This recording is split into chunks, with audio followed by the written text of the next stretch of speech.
Dorothy in The Wizard of Oz can't decide whether she wants to get home. But once she makes a decision, the nightmare is enhanced because she can't get home.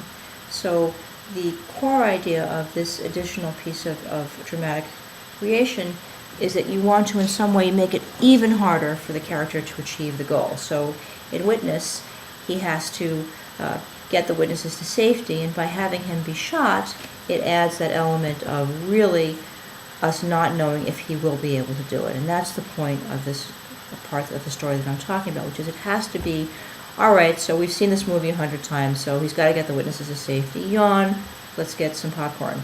The answer is no. He gets shot, and now we don't know if he will be able to. Same thing. Wizard of Oz, okay, Dorothy makes the right decision. She's going to let her dog die and save her aunt, which I don't necessarily agree with, and most pet owners I know would have a more serious problem than she does. But the point is, if she can just go home, there's no movie. There's no rest of the movie. We have to have a tornado, so she can't go home, and that's the key here. So what I need you to do is figure out how can I prevent my character, having made the decision they're going to do something, which is part of what the nightmare is, not be able to do it, to have place a level of jeopardy where your audience cannot predict what is going to happen next. And we have to get you there because in the middle of Act 2, we have to raise the stakes a little bit so that Act 2, Part 2, which asks what the character would die for, makes sense and can have, again, enough momentum. Because remember, the one question every writer has to answer in every moment is what happens next. You've got to keep the story moving. And so many stories grind to a halt right about the middle of the movie, at the end of Act 2, Part 1, that I guess I went on a personal crusade after I read my 100th screenplay and said, you know what, this really is not necessary. This doesn't have to happen. But again, what's important is to think of the screenplay as a living thing that's linear, that happens in time. That's how I think of it. It's a living thing that happens in time. And like something that has momentum, if you don't put something for it to hit, it just will peter out of its own accord. And that's why you have to think of them as these speed bumps. So if we look back now, I know we've done a lot of work, and I hope your ears are starting to bleed a little bit from thinking this hard. But let's just take a deep breath for a second, and let's revisit our graphic image on page 1, our diagram, and let's kind of put a face to the. Let's make this a little more concrete. So in Act 1. John Book finds out that there's been a murder. Now, we know because it's a police movie, he has to get clues. So, our choice would be, if we're writing a police movie, and again, it's important to think about genre, would be what kind of clues. Now, one of the things that's interesting about Witness, and again, this is again for thinking, is that the choice of the witness is what really makes the movie, hence the title. What I found, again, we're going to just digress for 1 second, is that the title of your film is very important. And if you have a title, sometimes you get a title long before you get a story. That's a way of defining what the character's dream is. So, I work with policemen on stories, and one of the things that they would say, in fact, someone actually said this to me, they said that their worst nightmare is a bad witness, because if there's no way to connect to sort of find anything about the crime, how do you get clues? So the witness, the nightmare. This is going to be hard to understand, but I'll do my best. The nightmare is inferred in the title, and that's part of what makes a movie good. And that's, again, if you have a title for a movie, you can reverse engineer this inference. One of my students just finished a wonderful film called Breach of Contract. And I know you're all thinking that she's written a crime thriller, which is exactly what she's written. But what's really lovely about the title is that the story is about, well, I don't want to give too much away, but the story is about a criminal who also has to deal with the idea that you can be a criminal in some kind of a metaphysical sense, and that you have to make things right with your God as well as making things right in the world. So the Breach of Contract covers two of these different aspects of the conflict. So it's a very clever title. Witness is a clever title because it really defines the main character's nightmare. He has the world's worst witness, and he just, everything comes from the fact that Samuel, this little Amish boy, is not controllable.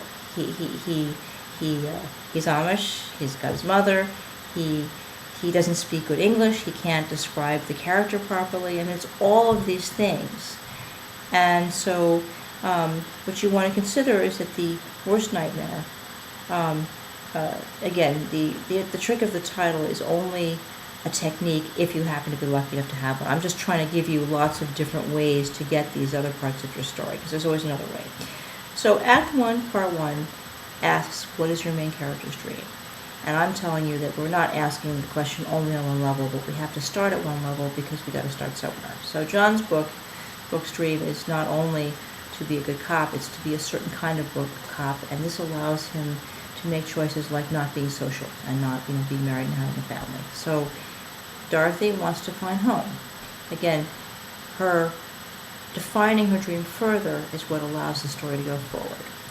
Act 2, Part 2 represents the nightmare.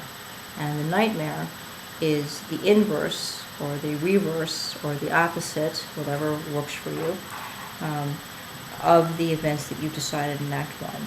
And once you get those, that's really wonderful, but it's not enough. You have to add this other, what we're going to call our tornado. And our tornado is this other event that comes out of the 5 W's, which is the who, what, when, where, and why of our story. And again, the thing that I always remember that keeps me kosher, and I never have to think about it, is there's a tornado in The Wizard of Oz because they live in Kansas, and Kansas is well known for tornadoes. If you keep it that simple, right, in a cop movie, what happens? People get shot. So what happens to John Book? He gets shot. It's common sense. So if you keep it simple, but you remember that you need kind of this extra boost to get your Act 2, Part 1, to have enough momentum to get you through to Act 3, which, as we discussed before, you already know is going to end one of 2 or 3 different ways, then you've got a movie on your hands. I have to be blunt. If you can't find this for your story, you probably, it's good to write. Sometimes when you write, you get the tornado, but a lot of times if if you really want to design something that's very, commercially viable, you probably should work on, maybe doing some research. Again, it's set in Kansas. Get online. Again, metaphor, yours is set wherever it is. What are normal things that happen in this setting? And again, you can ask level 1, what are the professional hazards, i.e. cops shooting cops. You can ask what the weather hazards are, like Kansas having tornadoes. You can ask, what are the characterological conflicts, and you can sometimes look at genre. As I said about Garden State, it's a romantic comedy.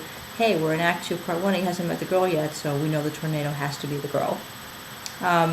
And by doing this, you have given yourself an incredible advantage as a first-time writer, or as a writer who has not, has completed a script.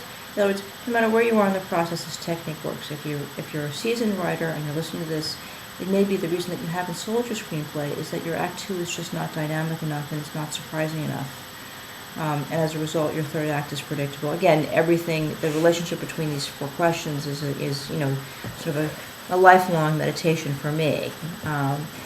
But this gives you a concrete way to look at your material. You can, if you're working on a screenplay that's done, you can take the 4 parts, answer these questions, and see what, if anything, is not working as well as it might. So that's really our seminar for tonight. As I promised, we have discussed Act 2, Part 1 in depth, I think. And once again, if you want to know more about what we're doing here, the 4 magic questions of screenwriting, and how to get a story started, and advice for both first-time writers and seasoned writers, you can go to our site, which is www.screenwritermagic.com, all one word. Again, it's www.screenwritermagic.com. And if you want to talk to us in the flesh, you can call our office, which is 212-600-1115. So I'm going to catch my breath literally, and I think I'm going to be fielding questions from my trusty assistant, Kate, and hopefully you'll get some answers, or you'll get more answers, and I hope you've enjoyed this, and I look forward to seeing you next week.